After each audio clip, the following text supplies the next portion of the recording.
So a quick recap of what we are seeing with markets this week. Certainly we are seeing sentiment being the key driver for prices ever since North Korea tensions last week. So this start of the week, certainly we are seeing global markets themselves rebounding after the jitter surrounding North Korea had actually subsided, and into the middle of the week we had the minutes coming through from the Fed and also the ECB. Specifically on the Federal Reserve, we have heard that reminder of the dovish stance from the Fed helping to lift markets slightly, but into the end of this week, US economic turmoils, political turmoils had actually really taken over the top lines and have sent global equity markets on the downhill.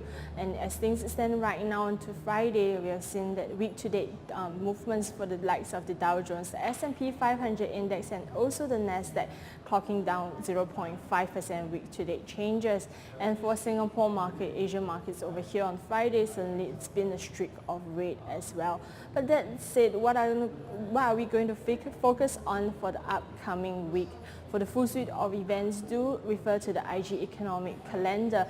I'm just going to highlight a few items. So I do think that the key attention for markets next week is going to be concentrated on the Jackson Hole meeting that's going to be due at the end of the week. So touted pretty much like the Olympics of monetary policy, we have key figures including Federal Reserve Chair Janet Yellen and ECB President Mario Draghi as the attendees and the speakers for the session. So I do think that the market is going to be really focused, especially the Euro-US dollar index and dollar yen traders will find that prices will be especially sensitive towards comments coming through from there.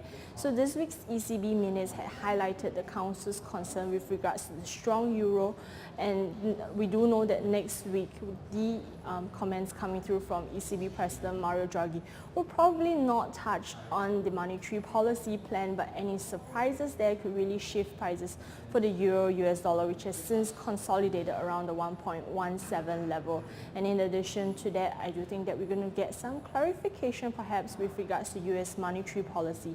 So despite the dovish stance really coming through from the Fed minutes and last month's semi-annual testimony to the Congress by Federal Reserve Chair Janet Yellen, the start of this week we have heard from Fed Dudley that he still sees another rate hike before the end of the year. So I do think that clarification over there will be very important. And for the US dollar index, which hasn't really seen a strong reversal thus far, a close above the 94 level could really be the one to see the downside pressure lessen for the US dollar. So with that said, we still have other items in the region, including for the Singapore market, we have the inflation numbers for coming through, and that will really show how things fare for the inflation rate into the month of July. And in addition to that, industrial production is also expected at the end of the week, likely to show a little bit of slowdown, but nevertheless growth nonetheless.